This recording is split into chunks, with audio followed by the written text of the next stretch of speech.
नमस्कार दोस्तों, पाथफाइंडर में आप सभी का स्वागत है। मेरा नाम है डॉक्टर महिपाल सिंह राठौड़ और आज इस लेक्चर में मैं आपके साथ चर्चा करूंगा पश्चिमी अफ्रीकी देश गिनी में हुए तख्तापलट के बारे में।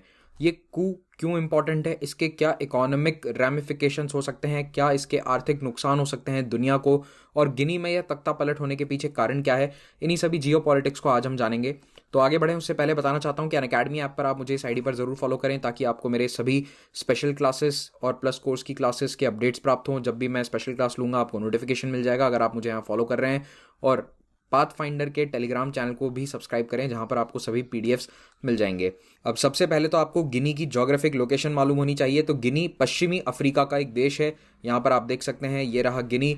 और इसके पड़ोसी देश कौन से हैं? यहाँ है Guinea Bissau, Senegal, Sierra Leone, Liberia और कोट d'Ivoire या आइवरी कोस्ट। तो ये इसके पड़ोसी हैं। इधर माली के साथ भी बॉर्डर शेयर करता है। तो गिनी का कैपिटल है कोनाक्री। और गिनी में अभी जो तख्तापलट हुआ है वो एक डेमोक्रेटिकली इलेक्टेड प्रेसिडेंट के खिलाफ हुआ है। और ये तख्तापलट किसने किया है? मिलिट्री ने। तो मिलिट्री में एक सीनियर ऑफिसर है, उन्होंने ये तख्तापलट अभी किया है। 5 सितंबर को ये तख्तापलट किया गया कोनाक्री में, जब एलीट आर्मी सोल्जर्स यानी कि वहाँ की जो स्पेशल फोर्सेज हैं वो अपने लीडर के साथ वहाँ पहुँच जाती हैं और प्रेसिडेंट अल्फा कॉन्डे को अपने घर से अरेस्ट कर लेती हैं, यानी कि प्रेसिडेंट के निवास से अरेस्ट कर लिया जाता है। और पूरे देश में कर्फ्यू लागू कर दिया गया अंटिल फर्दर नोटिस। और जितने भी राज्यपाल हैं यानी कि रीजनल गवर्नर्स हैं उनको भी मिलिट्री ऑफिसर्स के द्वारा रिप्लेस कर दिया गया। अब गिनी में ये तख्तापलट हुआ है देश के पहले डेमोक्रेटिकली इलेक्टेड प्रेसिडेंट के खिलाफ, इसीलिए ये काफी इंपॉर्टेंट इवेंट है। देखिए, गिनी पहले एक फ्रांस की कॉलोनी हुआ करता था। 1958 में इसे आजादी मिली थी, लेकिन लगभग 50 सालों तक यहाँ पर कोई डेमोक्रेटिक इलेक्शंस नहीं होते हैं, फ्री एंड फेयर इलेक्शंस नहीं होते हैं। तख्तापलट का, मिलिट्री कूज का एक लंबा इतिहास यहाँ पर चला आ रहा था।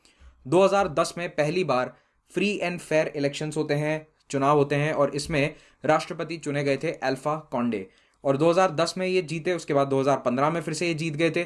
तो 2 टर्म मैक्सिमम यहाँ पर चुनाव लड़ा जा सकता था, ये रूल था 2010 तक।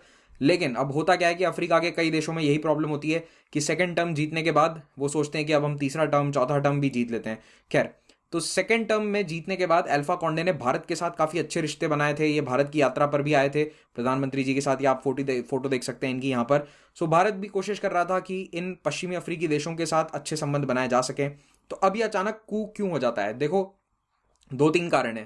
पहला, गिनी में बहुत अच्छी आर्थिक तरक्की देखने को मिली है पिछले 10 सालों में, क्योंकि यहाँ पर बॉक्साइट, आयरन ओर, गोल्ड और हीरों की बहुत बड़ी खदानें हैं। यहाँ पर बहुत सारे रिसोर्सेज हैं, लेकिन अभी तक उनको प्रॉपर्ली माइन नहीं किया गया था। तो पिछले 10 सालों में जब थोड़ी सी स्टेबिलिटी आई देश में, तब बॉक्साइट और दूसरे ओर्स को माइन किया गया और इससे काफी आर्थिक तरक्की हुई। लेकिन यह आर्थिक तरक्की कुछ चुनिंदा लोगों तक सीमित थी, यानी कि ये वेल्थ डिस्ट्रीब्यूट नहीं हुई थी। हो ये रहा था कि जो सरकार है वो कुछ चुनिंदा लोगों को ये फायदा पहुंचा रही थी, और जो विरोधी हैं उनके खिलाफ नए नए कानून बनाकर उन्हें रोका जा रहा था, उन्हें चुप कराया जा रहा था। तो पॉलिटिकल डिसेंट को अल्फा कॉन्डे ने रोकना शुरू कर दिया था। और देश में, अफ्रीका के कई देशों में ये समस्या है, एथनिक डिविजन्स हैं। तो एथनिक डिविजन्स के वहां पर आरोप लगने लगे कि जो राष्ट्रपति हैं वो अपनी ही जाति बिरादरी के लोगों को हेल्प कर रहे हैं, यानी कि अपने समुदाय के लोगों को हेल्प कर रहे हैं। और यहाँ पर करप्शन भी दिन ब दिन बढ़ता जा रहा था। और इस करप्शन और नए नए आते हुए पैसे के कारण जो पॉलिटिकल राइवलरीज हैं वो बहुत शार्प हो जाती हैं। अब अगर आप चाहते हैं कि मैं अफ्रीका के देशों की इस स्थिति पर एक डिटेल्ड वीडियो बनाऊं तो नीचे कमेंट में बताइएगा कि अफ्रीका के लगभग सभी देशों की यही कहानी है। Not every country but most of the countries have a same story कि वहां पर बहुत अच्छे इकोनॉमिक सोर्सेज हैं, रिसोर्सेज हैं, लेकिन वो देश फिर भी गरीब हैं, वहां के लोग गरीब हैं। उसके पीछे क्या रीजन है? बाय द वे, जो गिनी है ये भी अगर आप HDI में देखोगे तो 160 या ऐसी कुछ इसकी रैंक है, 160 के आसपास रैंक है। तो दुनिया में जो 180 देशों की रैंकिंग होती है उसमें 160 पर आता है। तो बहुत ही पुअर रैंकिंग है गिनी की। अब अक्टूबर 2020 में क्या हुआ कि अल्फा कॉन्डे ने तीसरे टर्म यानी कि तीसरी बार चुनाव लड़ने की घोषणा कर दी, और इन्होंने इसके लिए संविधान में बदलाव कर दिए। वहां पर पहले रूल ये था कि 2 बार ही आप मैक्सिमम चुनाव लड़ सकते हो राष्ट्रपति के पद के लिए, लेकिन इन्होंने उस रूल को चेंज करके तीसरी बार चुनाव लड़ा। और जब ये घोषणा हुई थी उसी वक्त से इनके खिलाफ अपोजिशन मेंबर्स आवाज उठाना तेज कर देते हैं। और अभी पिछले कुछ हफ्तों में गवर्नमेंट के खिलाफ और प्रोटेस्ट हो गए थे, क्योंकि सरकार ने टैक्स बढ़ा दिया था। खास करके जो फ्यूल के प्राइसेस हैं, पेट्रोल डीजल के प्राइसेस 20% बढ़ा दिए गए थे, जिसके कारण लोग सड़कों पर उतर आए थे और पिछले कई हफ्तों से वहां पर लगातार प्रोटेस्ट चल रहे थे। ऐसे में अचानक एक एलीट स्पेशल फोर्स यानी कि मिलिट्री की जो स्पेशल फोर्स है उसके लीडर कर्नल ममादी डोम्बोया ने बगावत कर दी। और 41 ईयर्स ओल्ड ये आर्मी कर्नल है, फ्रेंच आर्मी ने इन्हें ट्रेन किया था। लगभग जितने भी पश्चिमी अफ्रीकी देश हैं यहाँ पर स्पेशल फोर्सेस की ट्रेनिंग फ्रांस ही करता है, तो यहीं से ट्रेंड हैं स्पेशल फोर्सेस, और इनको लीड करते हुए कर्नल डोम्बोया ने अपनी यूनिट्स के साथ तख्ता पलट कर दिया। और कारण क्या बताया कि भ्रष्टाचार बहुत बढ़ गया था, अल्फा कॉन्डे की सरकार में मानव अधिकारों का उल्लंघन हो रहा था, इकोनॉमिक मिसमैनेजमेंट हो रहा था।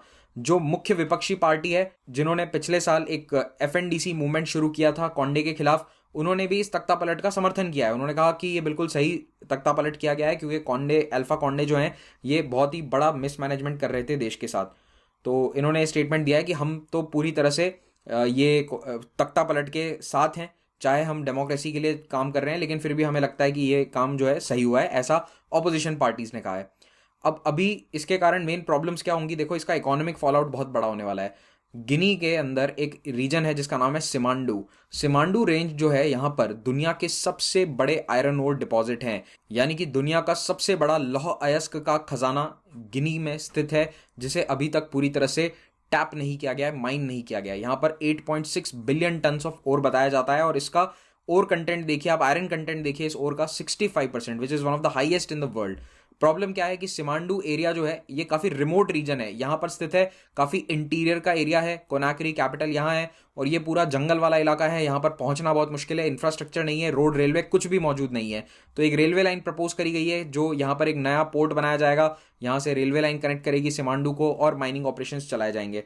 लेकिन प्रॉब्लम क्या है कि इकोनॉमिक और पॉलिटिकल इंस्टेबिलिटी के कारण कोई भी इस प्रोजेक्ट में हाथ डालना नहीं चाहता है, यहाँ पर इन्वेस्टमेंट्स आ नहीं पा रहे हैं। तो ये कोनाक्री से काफ़ी दूर है, एक्सेस बहुत बड़ी समस्या है, और 1990 में ही ये डिस्कवरी हो गई थी, लेकिन यहाँ पर इतनी अस्थिरता है कि इसके कारण कोई भी यहाँ पर आकर इतना बड़ा इंफ्रास्ट्रक्चर प्रोजेक्ट हाथ में नहीं लेना चाह रहा है। बाय द वे इनकी रैंक 160 है out of 186 countries per capita GDP में। अगर आप देखते हैं एचडीआई में भी ये बहुत पुअरली रैंक करते हैं। तो कुल मिलाकर इस बड़े प्रोजेक्ट में, दुनिया के सबसे बड़े, पोटेंशियली सबसे बड़े आयरन ओर प्रोजेक्ट में कोई भी पैसा नहीं लगाना चाहता, क्योंकि पॉलिटिकल इंस्टेबिलिटी इतनी है कि मान लो आपने पैसा लगाया और कल को वहाँ फिर से तख्ता पलट हो जाए और आपको सरकार बाहर निकाल दे, तो आप क्या करेंगे? आपका सारा इन्वेस्टमेंट डूब जाएगा। तो इसीलिए यहाँ पर ये प्रोजेक्ट चालू नहीं हो पाया है। तो अब इसकी इंफ्रास्ट्रक्चर डिमांड बहुत ज़्यादा है, लेकिन ऐसा नहीं है कि गिनी के खुद के पास रिसोर्सेज नहीं है। गिनी में ऑलरेडी बॉक्साइट का अच्छा खासा एक्सपोर्ट होता है, और यहाँ से सरकार काफ़ी पैसा कमाती है, लेकिन इतना पैसा नहीं कमा रही है कि ये बॉक्साइट एक्सपोर्ट का सारा पैसा इस आयरन ओर के प्रोजेक्ट में लगा दिया जाए। तो ये जियो पॉलिटिकल रिस्क जो है, ये बहुत बड़ा चैलेंज उभर कर आया है गिनी के सामने अपने नेचुरल रिसोर्सेज को डेवलप करने के लिए। गिनी में बॉक्साइट का भी दुनिया का सबसे बड़ा भंडार है, ये बात भी याद रखना। बॉक्साइट क्या होता है? एल्यूमिनियम का ओर होता है, ठीक है। इसका जो ओर होता है एल्यूमिनियम का, दैट इज कॉल्ड बॉक्साइट। और यहाँ पर 6 सितंबर को आप देखिए कि तख्ता पलट के अगले ही दिन जो लंदन मेटल एक्सचेंज है, वहाँ पर एल्यूमिनियम का भाव अपने 10 साल के उच्चतम स्तर पर पहुंच गया था, क्योंकि दुनिया भर में टेंशन हो गई कि इस मिलिट्री कू के कारण, तख्ता पलट के कारण जो बॉक्साइट की सप्लाई है गिनी से, वो उस पर असर आएगा, वो हैम्पर हो जाएगी, और इसीलिए हाईएस्ट एवर प्राइसेस थे एल्यूमिनियम के। तो गिनी कू के कारण आयरन और बॉक्साइट मार्केट्स पूरी दुनिया के अनस्टेबल हो गए थे एक बार के लिए। अब गिनी ये सारा एक्सपोर्ट करता कहाँ है? तो देखो 2017 का अगर हम आंकड़ा देखें तो गिनी का सबसे बड़ा एक्सपोर्ट डेस्टिनेशन है चाइना, और उसके बाद आते हैं ये सभी यूरोपियन देश, लेकिन मेजॉरिटी 70% एक्सपोर्ट्स इसके चाइना में जाते हैं। अब इसके पड़ोसी देश क्या कर रहे हैं, ये काफ़ी इंपॉर्टेंट है। तो याद रखना, एक इंपॉर्टेंट कम्युनिटी है जिसका नाम है economic community of West African states, इकोवास। इस मैप में देख लो, जो भी ग्रीन कलर में देश नजर आ रहे हैं पश्चिमी अफ्रीका के, ये सभी इकोवास के मेंबर्स हैं। तो इस इकोनॉमिक कम्युनिटी के जो सदस्य देश हैं, उसके अभी चेयरमैन है घाना के प्रेसिडेंट नाना अकूफो एडो। इन्होंने कहा है कि ये तख्ता पलट से हम खुश नहीं है, और इस तख्ता पलट को रिवर्स करने के लिए या स्थिरता लाने के लिए हम अप्रोप्रिएट मेजर्स लेंगे, ऐसा अफ्रीकन यूनियन ने कहा है। यूएस ने भी इस तख्ता पलट की निंदा करी है और कहा है कि शांति समृद्धि यहाँ पर बनी रहनी चाहिए, इस तरह का जेनरिक स्टेटमेंट है। भारत के लिए यहाँ पर क्या इंपॉर्टेंट है, देखो एक्सिम बैंक ने 2018 में इकोवास को $500 मिलियन का लोन दिया था, और भारत की तरफ से काफ़ी पैसा इन देशों में लगा हुआ है। तो भारत भी यही चाहेगा कि गिनी जैसे देश में स्थिरता बनी रहे। 8 सितंबर को इकोवास ने गिनी की सदस्यता हटा दी थी इकोवास ग्रुप से, और इस मिलिट्री कूप के रिस्पॉन्स में। लेकिन आज यानी कि 10 सितंबर को जब मैं लेक्चर रिकॉर्ड कर रहा हूँ, तब तक वो डेलीगेशन अभी पहुंचा नहीं है। पहुंच गया होगा तो उनकी डिस्कशन चल रही होंगी। तो 10 सितंबर को इकोवास अपना एक डेलीगेशन भेजने वाला है गिनी देश में, और यहाँ पर सारे फॉरेन मिनिस्टर्स होंगे, बर्किना फासो, घाना, नाइजीरिया, टोगो, ये सभी कोनाक्री में जाकर इस नए सरकार से, इस नई सरकार से बातचीत करेंगे। तो इकोवास के जो मीडिएटर्स हैं, उम्मीद करी जा रही है कि ये यहाँ पर शांति बना पाएंगे। देखते हैं आने वाले कुछ दिनों में क्या होता है। Thank you very much for watching this. इस लेक्चर का PDF यहाँ से आपको मिल जाएगा। अगर आप अनअकैडमी पर UPSC एग्जाम की तैयारी करना चाहते हैं तो देश के बेस्ट एजुकेटर्स यहाँ लाइव पढ़ाते हैं। आप मेरे कोड को यूज़ करके, रेफरल कोड महिपाल को यूज़ करके सभी कोर्सेज पर 10% डिस्काउंट प्राप्त कर सकते हैं। तो अगर आप 1 साल का GS का कोर्स परचेज करना चाहते हैं तो that will cost you around 44,000 rupees. लेकिन अगर आप ऑप्शनल और GS का कंबाइंड कोर्स लेंगे तो उसमें आपको प्राइस बेनिफिट काफ़ी मिल जाएगा 49,680 रुपीज़ में। न केवल आपको GS बल्कि ऑप्शनल की क्लासेस और उसके साथ सारा मटेरियल भी आपको फ्री में मिलेगा। तो यहाँ पर ये जो मटेरियल है 20 बुक्स हैं GS की, ये केवल आपको तब मिलेंगी जब या तो आप 1 साल का कोर्स लेते हैं या कॉम्बो कोर्स लेते हैं। और इस कॉम्बो कोर्स पर अभी प्राइस हाइक आने वाला है। सारे कोर्सेज में थोड़ा सा प्राइस हाइक होगा। So best time to buy the course, to buy the subscription is now. And remember, if you use the code Mahipal, you will get 10% discount on it. और यहाँ पर आप EMI ऑप्शन पर भी इन courses को avail कर सकते हैं। नीचे डिस्क्रिप्शन में आपको एक लिंक मिल जाएगा, लर्नर लिंक होगा, उसको आप क्लिक कीजिए। उस पर आपका बेसिक डिटेल्स डालिए, फ़ोन नंबर, ईमेल आईडी वगैरह। तो हमारे सदस्य टीम मेंबर्स आपको कांटेक्ट करेंगे और आपको गाइड करेंगे कि कैसे EMI आपको अवेल करना है। तो हमारे अपकमिंग 1 ईयर 2 ईयर बैचेस की डिटेल्स आपको ऐप पर मिल जाएंगी। मेरा पोस्ट इंडिपेंडेंस का कोर्स आ रहा है 15 सितंबर से, इसको भी आप ज्वाइन कर सकते हैं अगर आप एक प्लस कोर्स सब्सक्राइबर हैं। कॉम्बैट हर रविवार होता है, इसमें अच्छी रैंक लाकर भी आप सब्सक्रिप्शन जीत सकते हैं, स्कॉलरशिप पा सकते हैं। और हमारी फ्री टेस्ट सीरीज़ हैं, इनका फ़ायदा ज़रूर उठाइए। लेजेंड्स विजडम सीरीज़ हमने मोटिवेशन के लिए स्टार्ट करी है, do have a look on that. Thank you very much for watching this. Have a great day.